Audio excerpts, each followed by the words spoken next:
Fala pessoal, para você que está se perguntando o que é New Way, é um culto para você que está namorando, para você que está noivo, para você que está casado e para você que está esperando. É um culto que trata de relacionamento. E agora a gente também está na Bem Mais TV. Vem com a gente!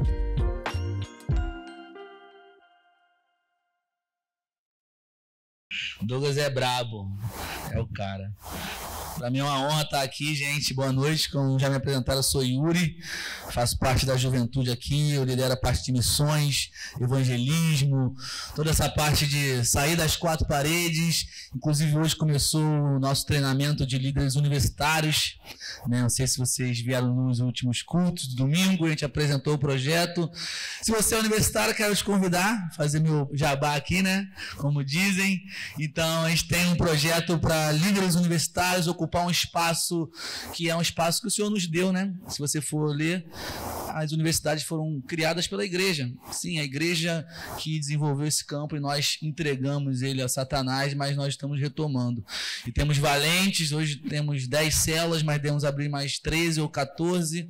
Então vão ser quase 25 células espalhadas pelo Rio de Janeiro nas universidades, dentro de todo o contexto e o desenvolvimento que necessita para esse campo, que é um campo missionário. Sou casado há 8 meses com a Larissa. Fica de pé, amor. Ela odeia quando eu faço isso. Quando eu vou ministrar, eu peço para ela levantar. Nós namoramos 9 meses. Fica de pé, amor, não vi.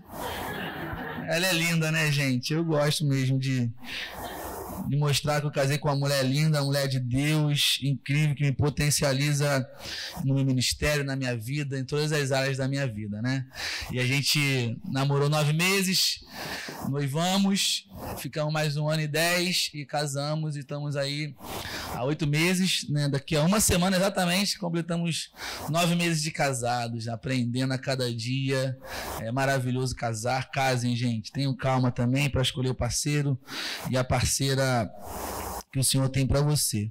E essa noite eu vou trazer algo sobre isso, né? O poder da escolha, né? O tema da mensagem, né? Como escolher um parceiro, como escolher uma parceira. E não só isso, como você fazer escolhas para a sua vida. Eu acho que, né? Lógico, a gente vai falar sobre relacionamento, a gente vai falar sobre escolher alguém que vai caminhar o resto da vida com você, vai te potencializar, né? Que esse é o objetivo de um casal, né? Se você está com alguém hoje, você já tem esse filtro.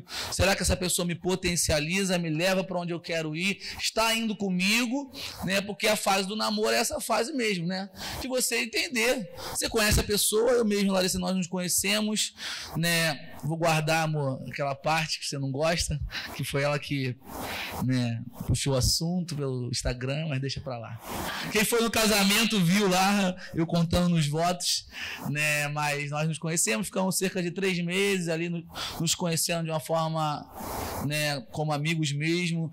Logo no primeiro encontro, já estava ali há uns 20 dias conversando pelo Instagram, bom dia, boa noite, aquela coisa, e eu falei, poxa, bom, precisamos entender o que está acontecendo, não quero defraudar ninguém, nem sair dali defraudado desse relacionamento. E nós saímos para comer e ali a gente colocou as cartas na mesa e eu fui bem direto, como eu sou naturalmente, falei, ó, né, vamos nos conhecer, eu acho melhor a gente se conhecer como amigo e lá na frente, não sei quando, a gente vai decidir para um lado ou para o outro, mas que ninguém saia daqui machucado, mas que a gente seja amigo, porque no relacionamento anterior meu, eu tomei decisões um pouco precipitadas, emocionadas, uma nova fase da minha vida, eu achei que foi.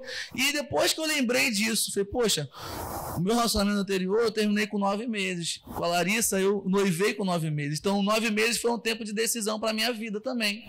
E a gente até fala disso de uma forma madura, não tem problema nenhum. Por quê? Porque você conhece a pessoa. E ali nós 3 meses caminhando, nós entendemos de namorar. Então foi de agosto a dezembro nesse tempo, né? Finalzinho de agosto, em dezembro eu pedi ela em namoro.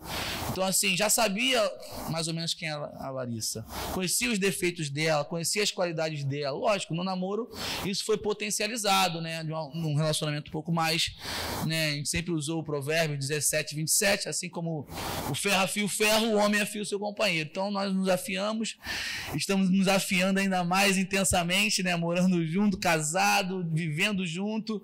Então assim, é mais intenso, mas isso é maravilhoso.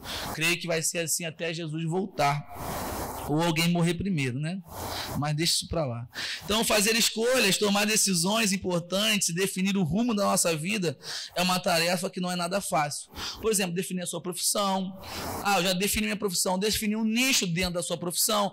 Eu sou advogado. A advocacia tem diversos nichos. Eu sou formado em Direito, me formei em Direito em 2019, mas foi mesmo nessa mesma época que eu entendi do Senhor um chamado para o Ministério Integral. Logo em seguida eu comecei a trabalhar como auxiliar do pastor Efraim, fiquei 2 anos e 2 meses e hoje há 2, 3 meses eu trabalho integralmente no Obi-Wan dentro dessa área de missões, especificamente com o trabalho nas universidades, né? Então eu entendia como, eu sou advogado, eu quero trabalhar em tal área. A minha ideia como advogado era eu ser professor universitário e trabalhar mais com a área de contratos, que foi sempre que eu gostei, sempre trabalhei nessa área. Meu pai tem uma imobiliária, sempre ajudei ele, fiz os contratos de compra e venda, locação, toda essa negociação. Eu me especializei dentro dos cursos que eu fiz na minha própria formação, nos estágios, nos empregos que eu tive, nessa área de contratos. Então, foi aí que eu falei, não, que se eu for seguir essa área, eu também quero ser professor universitário, que era algo que queimava o meu coração. E ainda queima, o Senhor tem restaurado isso dentro de mim de alguma maneira que eu ainda estou entendendo. Só que nessa época, exatamente, eu entendi do Ministério Integral. E aí eu já emendei na minha segunda faculdade, que eu estou hoje, faço teologia, né, numa faculdade online, que é a Faculdade Sul-Americana, que é lá em Curitiba, né, termina acho que no final do ano que vem. E estou aí mergulhando nessa fase da minha vida. Na própria teologia, na própria cristianismo, nós temos várias áreas. Se você vê na igreja, tem o pastor mais no ensino, tem os mestres, evangelistas, os 5 ministérios que você vai entender na área que você está hoje. Hoje eu atuo com jovens, eu sei que não vai ser eternamente que eu vou estar trabalhando com jovens, mas enquanto eu estiver, vai ser aí que eu vou me dedicar, eu vou estudar, eu vou ler, eu vou me aprofundar dentro dessa gama de pessoas que eu estou cuidando e pastoreando. E mais para frente isso vai ramificando. Então, essas escolhas são importantes. Se você escolher uma profissão, um ramo da sua profissão, fazer qualquer tipo de escolha, a mais simples, o que você vai comer hoje, o que eu vou comer todos os dias, vai dizer quem você vai ser daqui a um ano. Se você vai estar mais pesado, mais saudável, ou com índices ruins altos, mais triglicerídeo, ou não. Ou você vai estar bem disposto, com disposição. Então as escolhas pequenas, elas nos constroem um futuro. Às vezes a gente quer só entender as grandes escolhas, os grandes movimentos de Deus na nossa vida, né? E as grandes escolhas. Não, quem eu vou casar? Mas isso passa de pequenas escolhas, desde o ambiente onde você frequenta. As pessoas falam, não, vou para a igreja para arrumar namorado. Não, você vai arrumar onde? Na boate? Não, a igreja é o melhor lugar para você encontrar alguém que está caminhando, no mínimo, numa cosmovisão igual a sua, que parte do primeiro princípio, o mesmo Deus. Quando a gente estuda um pouco de cosmovisão, a gente entende isso. Deus é o princípio de tudo. Cara, como é que eu vou me relacionar com alguém que crê em outro Deus que eu? Então não dá, esse princípio já é basilar. E hoje eu vou trazer alguns princípios, alguns valores, alguns direcionamentos que eu trago para a minha vida, que eu usei para minhas escolhas e uso até hoje, e eu creio que você vai poder aplicar ele em muitas áreas da sua vida, principalmente no seu relacionamento. Seja se você está num relacionamento hoje, seja se você deseja entrar, se ainda está solteiro, porque, né, quem está namorando e noivo é solteiro juridicamente, né? Então, se você não casou, você é solteiro. Então é melhor terminar um namoro e um noivado do que um casamento. Então, pegue esses princípios que não são verdades absolutas, mas são inspirados numa verdade absoluta que é a palavra de Deus. Então, como eu falei, definir essas escolhas da profissão são decisões que requer o quê? Muita sabedoria, prudência, e esses princípios são fatores determinantes para essas escolhas. E escolher um parceiro é fundamental, porque é alguém que você vai caminhar o resto da sua vida, porque casamento é para sempre. Eu sempre criei nisso, né? Mesmo não nascendo num ambiente cristão, num lar cristão, os meus pais sempre passaram esse princípio. Logicamente era algo intrínseco dentro deles, da parte de Deus, que eles sempre falavam, o casamento é para sempre, haja o que houver, mesmo nas dificuldades deles, estão aí há 42 anos juntos, desde o namoro até hoje. São 37 anos de casado, 5 anos de namoro. Então assim, eu me espelho muito neles. Hoje eles estão caminhando com Deus, vivem um relacionamento muito melhor do que quando não caminhavam com Deus, logicamente.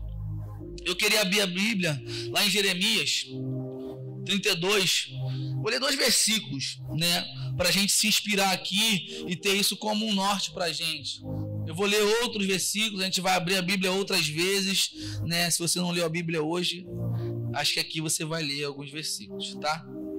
E ele diz: eles serão meu povo e eu serei o seu Deus. Darei a eles um só pensamento e uma só conduta, para que me temam durante toda a sua vida, para o seu próprio bem e dos seus filhos e dos seus descendentes. Então a gente entende que, né, Deus será o nosso Deus. Yahvé, né, o eu sou, ele é o nosso Deus. Então esse é o primeiro princípio mais importante. Eu nem diria que é um princípio, isso é a base de tudo. Porque a gente não pode negociar isso aqui. Eu diria que até um relacionamento, seja ele qual for, você precisa ter isso como base. As amizades, sociedades. Então, se o cara é cristão não vai me passar a perna? É mais difícil, mas pode acontecer. A gente sabe o que acontece.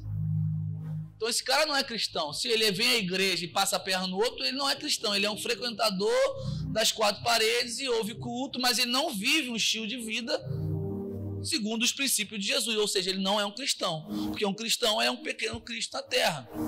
Ele é um discípulo. Então ele é um frequentador, um mero frequentador.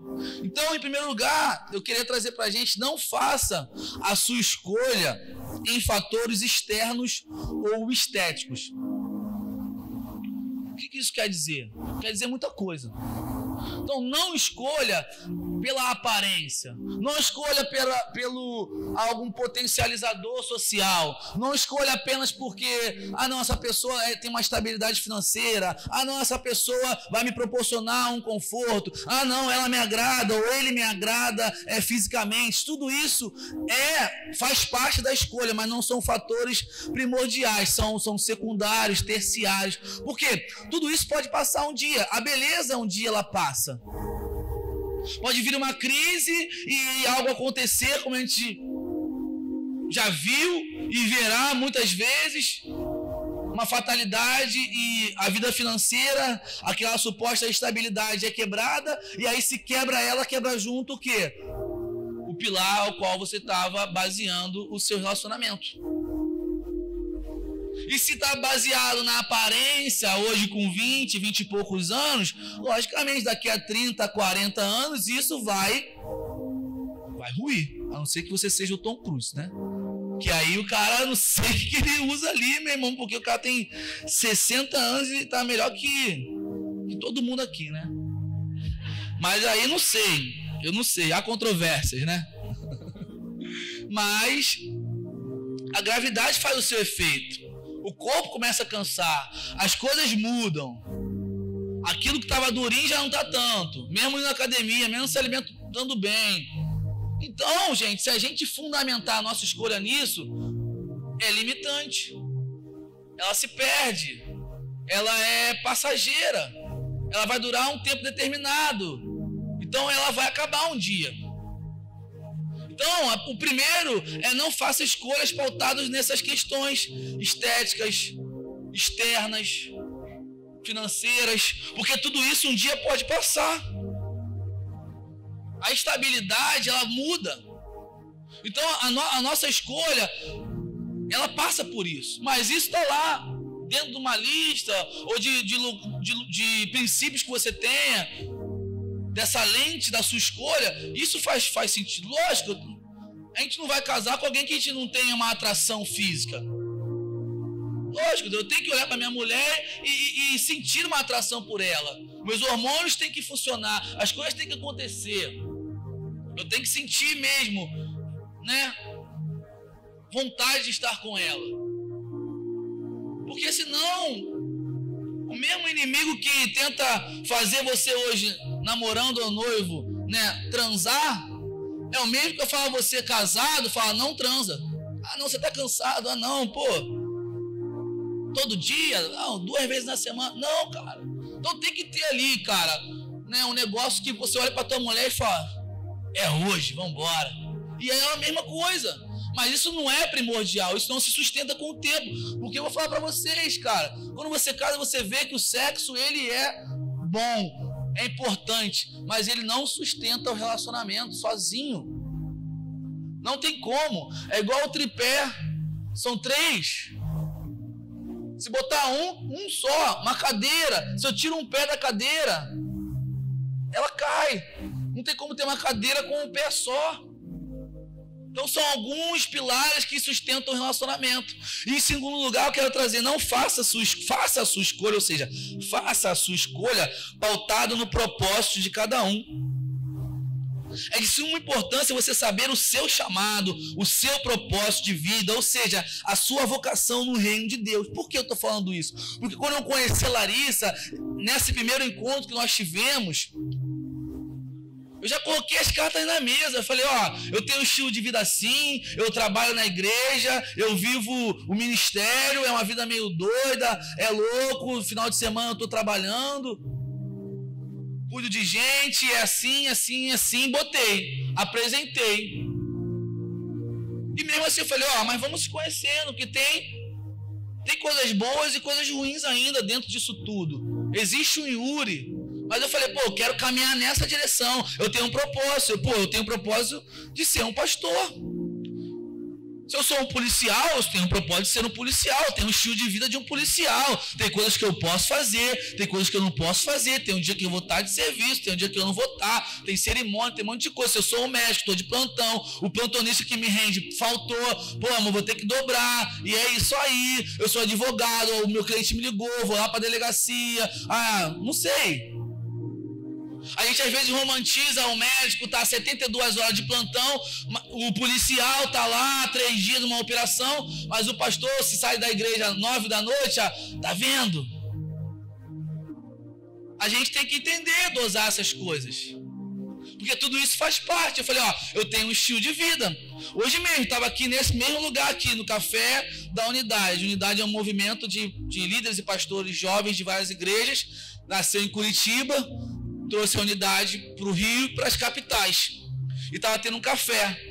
E aí nossa igreja estava, a juventude, o Biuan estava oferecendo café, cada mês é numa igreja e tal. E aí o Vux falou, Yuri, é bom você estar lá. Eu entendi o recado, falei, tem que estar. Falei, amor, no sábado estarei lá, 9 da manhã. Achei que ia sair daqui meio-dia, não consegui, sair daqui quase 2. Eu queria ter cortado o cabelo, para estar mais apresentável para vocês. A Larissa foi fazer a unha, busquei ela no salão, fomos almoçar nos meus pais, almoçamos rapidinho, dei um abraço, um beijo, fui em casa, tomei banho, fizemos um café, tomei um café, cheguei aqui 4h15, 4h20, porque 6 horas começava o treinamento dos líderes universitários, eu tinha que estar lá, primeira aula, por mais que eu não vou ministrar essa aula, quem ministra é o Vux, para receber a galera, deixar tudo organizado, e aí desci 6h30, 6h20 e pouco eu estava ali fora. Então assim, é uma vida que não para. Lógico, nós temos nosso tempo juntos, nós dedicamos, temos nosso dia. Mas eu entendi o meu propósito de vida. Eu vivo para isso. Para quê? Para a obra de Deus. Eu tenho um chamado. E aí ela foi descobrindo dela também. Ela foi se mostrando, não, também, quero viver isso, lógico, na área dela, na condição dela, no propósito dela, na identidade dela, como professora, educadora. Um chamado voltado para mulheres, e isso se concilia.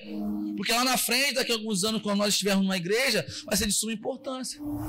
Ela ser referência para as mulheres, eu referência para os homens, e aí a igreja caminha com mais saúde. E cada um vivendo o seu ministério, cada um vivendo o seu chamado, profissão, vocação. Então, você entender a sua vocação é muito importante para você estar no lugar certo, receber as propostas, identificar se aponta para o propósito ou se distrai você. Eu aprendi isso e trouxe para a minha vida. Não se mova por oportunidades, cara. Você é um parente, não se mova por oportunidades, se mova por propósito. Porque você tem necessidades e virão oportunidades. Aí você tem que saber se essa oportunidade ela aponta para a necessidade ou ela aponta para o propósito. Por exemplo, estamos falando com casais, vou dar um exemplo de casais. Estão os dois vendo o filme no sofá, Netflix o dia inteiro, tá ali, e aí tem a necessidade, bateu à vontade. vão consumar a necessidade da relação sexual? Não. Por quê? Porque é uma distração. Vai me tirar totalmente do propósito. Não, vou pegar essa necessidade, essa oportunidade que surgiu. Talvez, pai, vou ali rapidinho na padaria. Esse rapidinho, meia hora, dá para fazer muita coisa. Fala, não vou. Peraí, levanta. Você, homem, é o sacerdote da sua casa, cara. Você tem que ser homem de verdade. E você fala, não, opa, peraí. Vou ali, vou lavar o rosto. Mergulha na piscina de roupa, toma um banho gelado, dá teu jeito, cara, mas você tem que sustentar, apontando para o propósito. E assim, N escolhas para a sua própria vida, para a sua própria profissão, para o seu próprio chamado. Porque se a gente for de necessidade em necessidade, a gente se perde e vai se matando sem nem perceber. É tão importante quanto você ter a ciência dessas áreas na sua vida e na de quem você está se relacionando ou pensando em iniciar um relacionamento. É tão importante você saber o seu propósito, chamado, o seu ministério, o que você tem para a sua vida daqui a 3, daqui a 5, daqui a 10 anos. Faça planos, põe no papel, veja Deus te surpreendendo. No início do ano, eu faço já há alguns anos um propósito com Deus, tiro um tempo recluso, de jejum, e faço orações e consagro a Deus em algumas áreas da minha vida. E anoto, Senhor, final de 2022 eu penso estar nesse lugar e assim, dessa maneira, nessa área ministerial, na área financeira, na área do meu relacionamento. E vou anotando, e daqui a 3 anos, daqui a 5, daqui a 10. E, cara, metas que eu coloquei para 2022, final do ano, cara, 80% delas Deus já destroçou agora, antes do semestre virar. Tipo assim, abrindo uma para vocês, eu tinha a meta da gente ter o projeto das universidades, a gente ter 5. Se a gente tivesse 5 universidades, para mim tava bom pra caramba no final do ano. Não, vamos devagarzinho, né? Pensa grande, mas anda pequeno. A gente vai chegar a quase 20 universidades. Acho que no Rio de Janeiro a gente só não está em 2 ainda, que é o FRJ e o Unirio. Ainda, porque eu tenho certeza que Deus vai chamar pessoas nesses lugares, cara. Então, assim, se permita ser surpreendido por Deus, mas trabalhe para isso, se consagre, viva uma vida de propósito. Em terceiro lugar, eu acho que é o mais importante, por isso que eu deixei para esse meio final aí.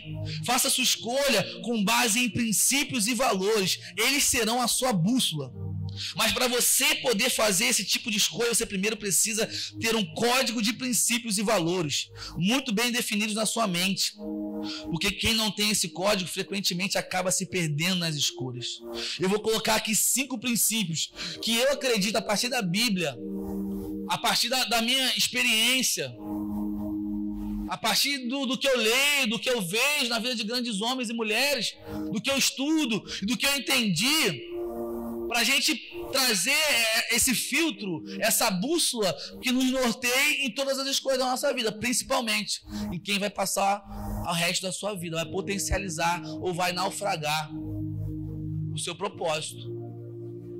Porque de todas as esferas sociais, das 7 esferas sociais, eu vejo a família como a principal, porque a família, ela é a primeira célula social, onde você tem os primeiros experimentos sociais da sua vida. O meu pai sempre falou isso. Meu pai é um cara muito inteligente, um homem muito sábio. Ele falou: meu filho, a família, ela é a primeira experiência social que você vai ter, de dividir, de conflitos, porque eu fui criado com mais 2 irmãos, eu era o mais novo, e ali um atrás do outro. Eu para minha irmã é 1 ano e 1 dia, para o meu irmão é 2 anos e meio. Então assim, imagina, 3 crianças dividindo no mesmo quarto, no subúrbio do Rio de Janeiro. Eu tenho 34, minha irmã 35, meu irmão fez 37 agora, no meio do ano. Então assim, imagina, uma loucura, todo mundo crescendo, tudo junto, dividindo, aí vem um computador para todo mundo, virava meia-noite, né, quem é dessa época sabe, pô, vai lá entrar, eu quero isso, pá. Como é que faz? Tem que saber dividir, cara. Eu herdava todas as roupas do meu irmão, não, pô, Meu pai taxista, minha mãe dona de casa, tudo ali, né, sequinho, era um tênis por ano, uma coisa só, ainda tinha aquelas festinhas de rua, pai, me dá R$5 aí, pô, não tem, filho, pô, mas, ó, vai lá, mas eu ia seco, podia comer um espetinho, nada, mas ia, tava lá, era a minha condição, o que eu podia. Não me revoltei, as escolhas que eu tive na minha vida foi porque eu quis mesmo. Não foi porque meus pais não me deram a oportunidade. Eu sempre entendi a condição que eu tinha, nunca fui revoltado com a condição que eu tinha. Eu fui querer experimentar coisas mesmo. E, em primeiro lugar, desse princípio é a integridade. E abre lá em Salmos 15. Salmos 15, 1 e 2. Diz assim: Senhor, quem habitará no teu santuário? Quem poderá morar no teu santo monte? Aí ele responde: quem? Aquele que é íntegro em sua conduta e pratica o que é justo, que de coração fala a verdade. O que é ser íntegro? Ser íntegro é ser ético, justo, verdadeiro, inteiro, leal, pontual, grato. Então esses princípios aqui, a pontualidade, a gratidão, a lealdade. Eu estava conversando com a minha esposa, a gente falando assim da vida. Aí eu falei, cara, eu acho a lealdade mais importante do que a fidelidade. Lealdade está acima de fidelidade. Porque quem não é leal, não é leal a nada, nem a ninguém, não é fiel, nem a si próprio. Então não vai respeitar ninguém, não é submisso às autoridades, não entende que existe uma lei a ser seguida, princípios a ser seguidos. Então a lealdade para mim é algo muito mais visceral, real e que me move muito mais do que outras coisas. Mas fidelidade é importantíssimo, não é inegociável. Mas o princípio da lealdade eu acho muito mais valoroso. Eu fui militar, fui fuzileiro naval durante alguns anos. Servi 3 anos. E eu aprendi muitas coisas lá. Foi uma escola muito boa para a minha vida. Sabe? Foi assim um lugar onde eu aprendi, fui esticado muito nessa questão da lealdade, do companheirismo, de tantas coisas que o Douglas deve saber 1000 vezes mais do que eu sobre isso. E isso nos estica. Você aprende ali, cara, a ter um copo d'água desse, você divide para o triplo de pessoas que tem nessa sala aqui. Você entende, cara, o valor de um gole. Você entende o valor de um amigo que está ali numa marcha de 70, de 80 quilômetros. Carrega tua mochila durante 20 minutos. Você carrega o fuzil dele durante mais tantos. E o outro ajuda o outro. Então isso é lealdade. É você ver o seu parceiro, o seu cônjuge, o seu namorado, o noivo com uma dificuldade. E você carregá-lo naquela dificuldade. Então o princípio da integridade é isso. Porque o íntegro é fiel. O íntegro é leal. E essa fidelidade gera o quê? Uma confiança que vai proporcionar uma segurança para o relacionamento de vocês. E naturalmente irá trazer o quê? Longevidade para a relação. Uma vez eu falei com a Larissa assim, falei, Larissa, sobre fidelidade, essas coisas e tal. A gente estava conversando, a gente fez o curso One, e o One nos empoderou a muitas coisas, a lidar com temas e falar sobre coisas que muitas vezes não é legal. Quem já fez o One sabe. E ali a gente daquela coisa de falar, né, da vida, né? Não sei se eu posso falar igual a Vida Vitoriosa. Pode? E a gente fala do passado ali, como é que foi e tal. E ela abriu uma dificuldade dela que ela teve. E eu falei, Larissa, deixa eu te falar uma coisa. A gente estava noivo. Eu falei, olha só, eu nunca vou te trair. Não é porque eu sou fiel a você, leal a você. Isso está em segundo lugar. Ela, como assim? Eu falei, é porque eu primeiramente sou fiel e sou leal a Deus. Eu nunca vou desapontar Deus na minha infidelidade com você. Então você pode ter certeza que o primeiro filtro da minha fidelidade a você não é o amor que eu tenho a você. Não é a aliança que eu tenho contigo. É a aliança que eu tenho com Deus. Então eu nunca vou trair você porque eu sou leal a Deus. A minha integridade está pautada no meu relacionamento com Deus. Lembra da cosmovisão? Então Deus para mim é o meu primeiro filtro. Então eu nunca vou trair a minha esposa, porque eu nunca trairia Deus, porque isso é desapontar Deus. Não é porque meu ministério, isso, aquilo, ou porque... Não é por isso. É porque eu jamais desapontaria Deus. Porque eu tenho temor a Deus e eu quero honrá-lo em tudo que eu fizer na minha vida. E aí a gente chega no segundo princípio, que é a honra. Eu tô morrendo de calor.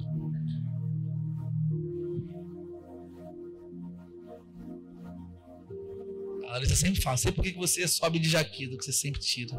Mas é para tirar as fotos, né? Agora as fotos vão de jaqueta, tá legal, tá tranquilo, né? A gente que trabalha ali sabe como é que as coisas funcionam. Então o segundo é a honra. Honrar significa reconhecer valor. Quando eu honro alguém, eu reconheço o valor. Eu reconheço o valor daquilo. Quando eu honro a Deus, eu estou reconhecendo o valor de Deus. Então existem alguns lugares da honra, que é honrar o Senhor, honrar as autoridades, honrar os pais e honrar o próximo. Como eu digo, é honra 360 graus. Eu honro a Deus, eu honro as minhas autoridades, meus líderes, eu honro os meus pares, eu honro meus pais, que é um princípio que me dá, como é que eu posso dizer? Consequências positivas. Honrar o seu pai e sua mãe e os seus dias serão acrescentados nessa terra. Eu quero viver bastante. Eu quero ter uma vida longa. Então eu honro os meus pais. Então você vê, essa pessoa honra a Deus, cara. Como é que é o relacionamento dela com Deus? Eu amo a Deus, mas eu não oro. Eu amo a Bíblia, mas eu não leio. Eu honro a Deus, mas eu, faço um monte de falcatrua no meu trabalho. Falo mal dos outros. Liga um sinal de alerta. Peraí, calma aí. Honra as autoridades, honra os seus líderes. Como é que essa pessoa é? Fala mal do pastor de rede, fala mal do líder de célula, do supervisor, dos ministérios. Isso aqui. Não, liga uma lanterna. Honra os pais. Como é o relacionamento com pais? Lógico, ninguém é perfeito, a gente é ser humano. Eu já tive meus embates com os meus pais. E a Larissa já viu, mas não é uma falta de respeito, de xingar, de desonrar. Não, são embates. Embates naturais, normais que acontecem na vida. Mas não é uma desonra. Eu sempre me submeti aos meus pais. Sempre tive um relacionamento muito bom com os meus pais. Até hoje tenho. Honra ao próximo. Como essa pessoa trata os pares, os iguais. E principalmente, como essa pessoa trata alguém que, de qualquer forma, no contexto social, está abaixo dela. Como é que essa pessoa trata o garçom? Pega esse filtro. Como essa pessoa trata quem serve ela? Chama pelo nome o garçom. Trata de qualquer jeito a pessoa que vai limpar o chão. Isso são filtros que a gente traz, cara. Até pra você. Como é que eu tenho tratado meus pais? Como é que eu tenho tratado Deus? Como é que eu tenho tratado o garçom? E os meus amigos, meus líderes? Como é que eu tenho? Poxa, eu preciso melhorar nessas áreas. E eu faço isso. Esse review sempre. Eu preciso, tá me fitando toda hora. Porque eu tenho as minhas áreas de dificuldade. E a gente precisa ter esse filtro. Você pode, porque se você casa com alguém que não honra os pais, não honra os pares, não honra quem está abaixo, trata mal as pessoas, você pode estar casando com alguém que é abusivo, com alguém que é abusiva, com alguém que é tóxico. E lá na frente você vai falar, poxa, ninguém me avisou. Mas, cara, hoje você está sendo avisado, alertado. Então, olha, pega isso, filtre. Converse sobre isso. Seja analítico. Primeiro consigo, depois com o outro ao seu lado. Em terceiro lugar é a gratidão. Eu trago para a minha vida. A gratidão, ela gera um milagre. Se a gratidão é a profecia do céu, a murmuração é a profecia do inferno. Se você vive reclamando, se a pessoa reclama de tudo, ela não é grata a nada. Alguém ajudou ela semana passada, ela está reclamando. Você fez algo e a pessoa já nem reconhece. Uma simples coisa, abriu a porta, buscou num lugar, levou em outro e já esqueceu, porque no outro dia não conseguiu fazer o que se queria ou o que se esperava, ou até o que se combinou de ser feito, mas de acordo com alguma coisa que aconteceu. A gratidão se esvai, já começa a jogar umas coisas na sua cara. Fala, peraí, calma aí. Se no namoro tá assim, no noivado tá assim, quando casar que não tem pra onde correr. Namoro, você desliga o telefone e fica um dia inteiro sem falar com ninguém. Mas casado não tem como. Casado é a mesma casa, casado é o mesmo banheiro, casado é o mesmo tudo. Então não tem para onde correr. Então a gratidão é algo muito importante. Como é que essa pessoa é grata à vida, a Deus, as pessoas que a ajudam. Em quarto lugar, a questão da solidariedade. Tanto o homem quanto a mulher buscam no outro alguém que cuide, que tenha empatia, que se identifique ao seu sofrimento, ou seja, que seja compassivo, cuide de seu tempo, seus tesouros e seus talentos, porque a solidariedade é, de certa forma, uma abnegação. É você pegar o seu mundo, deixar um pouco de lado e entrar no mundo do outro, sentir a dor do outro, sentir a dificuldade do outro.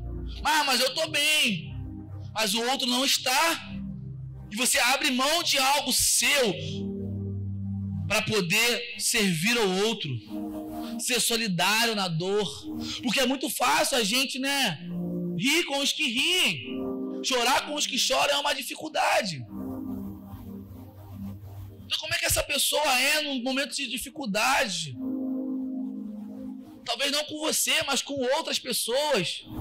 Não ajuda ninguém, não serve ninguém, não quer vir para a igreja, não se envolve no ministério, não se envolve em nada, não quer servir. Não, nada tá bom, cheio de defeito. Não vou lá no New Way porque isso, porque aquilo. Não vou não servir em tal lugar porque isso, porque aquilo. É a pessoa que detém todo o saber, é o tudólogo. Nada tá bom. Sempre tem um defeito, cara, e sempre vai ter um defeito. Se você encontrar uma igreja perfeita, alguém perfeito, você, cara, não se aproxima, porque você vai contaminar aquele lugar, aquele ambiente, porque nós somos imperfeitos. Eu sempre falo, somos mendigos que descobriram pão e chamam os outros para comer aquele pão. Então a solidariedade, o espírito de serviço é do próprio Senhor, Ele lavou os pés, Ele nos ensinou. O maior é o que serve. É o que abre mão da sua vida e entrega ao outro. Então, se a pessoa não quer servir ninguém, não quer estar na igreja só para receber, cara, abre o olho. Não ajuda ninguém no trabalho, na faculdade não ajuda ninguém. Peraí, alguma coisa está errada. Sempre que há algo em troca, não te ajuda se você fizer isso, cara. Isso não é ajuda, isso é interesse. E em último lugar, é o princípio da humildade. Lá no início do Sermão do Monte, que é o 5, 6 e 7, Jesus fala em Mateus 5, 3, bem-aventurados os humildes de espírito, ou os pobres de espírito, dependendo da sua versão, porque deles é o reino dos céus. O Sermão do Monte ele é um verdadeiro resumo de todos os princípios e valores essenciais que nós precisamos para viver uma vida equilibrada em todas as áreas. Cara, essa é até uma fala de Mahatma Gandhi. Se a Bíblia se perdesse, todos os livros se perdessem e não houvesse mais nenhum, nós poderíamos pegar o Sermão do Monte, cara, que a gente conseguiria cumprir todos os princípios e os preceitos de uma vida cristã. É o maior sermão de Jesus. É onde Jesus pega, tem muita gente. É a maior conferência que Jesus fez. É no monte, onde tinha mais de 50 mil pessoas ouvindo ele. E ele vê aquela situação e fala, é uma oportunidade para eu ensiná-los o que é de fato o reino dos céus. E ele não começa falando, o reino de Deus é dos mansos, o reino de Deus é daquele que dá a face, o reino de Deus é daquele que olha para os inimigos. Não, isso vem depois. Ele começa, o reino de Deus é dos humildes, dos pobres de espírito. Pobreza de espírito é você falar, olha, realmente eu sou menor, eu preciso aprender. Porque diferente do tudólogo, o humilde, ele sabe que não sabe tudo. E eu sabendo que eu não sei tudo, eu sei que eu posso aprender com o meu irmão, eu posso aprender com o outro, eu posso aprender com quem chegou agora, e da mesma maneira que eu posso aprender com o pastor Josué, eu posso aprender com quem está na minha célula, nem batizou ainda. Porque o princípio da sabedoria é saber que não se sabe. Porque quando eu sei que nada sei. Porque quando você mais lê, mais você vê, cara, eu preciso aprender mais, eu preciso buscar mais. Eu amo a história da igreja, a história do cristianismo e como ela se dá, porque isso me traz uma humildade. A minha vaidade, ela é esvaída de mim. O meu ego, ele é amassado. Porque eu olho aqueles homens, aquelas mulheres, cara, que não tinham internet, não tinha acesso a tudo, como nós temos, e fizeram tantas coisas, e nos trouxeram para onde nós estamos hoje. Então eu percebo, cara, olha só, não dá. Eu tenho tanto acesso, eu tenho tanta liberdade, eu tenho tanto conhecimento, eu tenho YouTube, Instagram, eu tenho livros e livros, bibliotecas e bibliotecas na palma da minha mão. E eu tô achando que eu sei tudo. Não, cara, eu olho lá a igreja primitiva, eu olho lá Martinho Lutero, eu olho, enfim, os grandes avivamentos da história, homens e mulheres simples, que entenderam que não são nada sem Deus, que depende do Senhor, depende do outro. Então a pessoa humilde, ela sabe que não sabe. Jesus não começa o sermão falando os que têm fome e sede de justiça. Ele não começa o sermão com bem-aventurados os pacificadores. Jesus também não inicia o seu sermão, que é o mais emblemático da história, como faz o apóstolo Paulo, falando das virtudes do Espírito Santo. E por que Jesus faz isso? Nós sabemos que Jesus não faz nada por acaso. Porque Jesus começa... Por que ele começa com a humildade? Porque assim como o orgulho é a raiz que alimenta todos os pecados, esse foi o pecado de Satanás. Os profetas, Jeremias, Isaías, os seus livros, né, nas suas cartas, os seus oráculos, eles trazem profecias que serviam para os reis daquela época, mas que também traziam princípios que também apontavam para Satanás e o seu orgulho de querer ser igual a Deus, de saber mais que Deus, de ocupar o lugar de Deus. E Paulo pega isso e traz para a gente princípios também. O orgulho, ele é a raiz de todo o pecado. E assim como o orgulho é a raiz de todo o pecado, a humildade é a raiz que alimenta todas as nossas virtudes. Todas as outras virtudes, elas são alimentadas pela a humildade. Eu só sirvo o outro porque eu carrego a humildade. Eu só sou grato porque eu sei que eu dependo.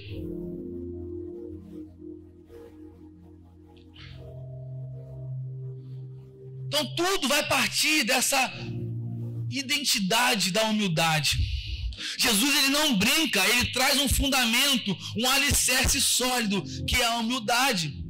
E concluindo, o apóstolo Pedro diz em 1 Pedro 5,5: semelhante a vós, jovens, sede sujeitos aos anciãos, e sede todos sujeitos uns aos outros, e revesti-vos da humildade, porque Deus resiste aos soberbos, mas dá graça aos humildes. Eu queria finalizar falando sobre algo que eu busco todos os dias, que é ter um coração ensinável. Porque somente tendo um coração ensinável, você vai ouvir esse sermão e você vai absorver algo da parte de Deus para a sua vida.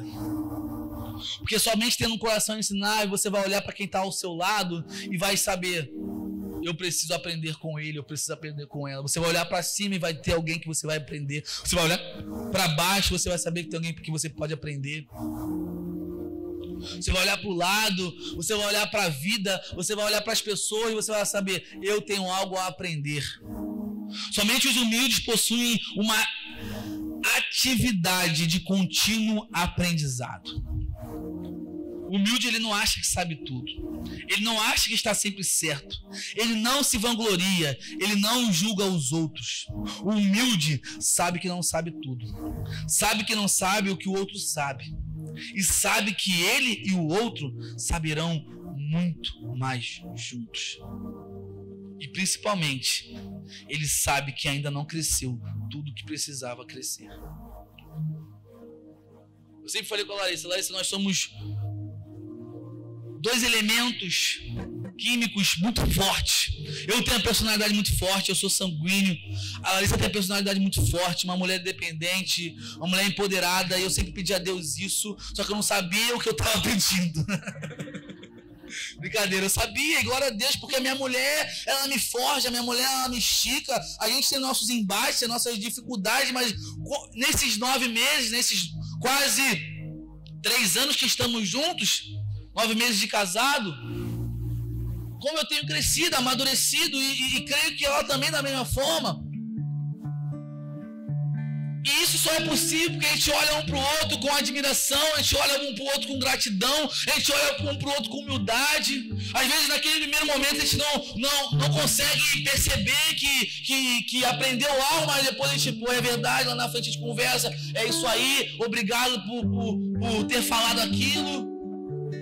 Assim como ela também tem a dificuldade de passar uma mensagem mais açucarada, e eu dificuldade de receber mensagens amargas, é isso às vezes, mas a gente está aprendendo. Ninguém é perfeito, não espere um príncipe cantar num cavalo branco, porque ele não vai vir. Não espere uma princesa linda, que ela não vai vir e tal, não vai. Isso vai se construindo, mas esses princípios que a gente passou aqui, os 5 princípios,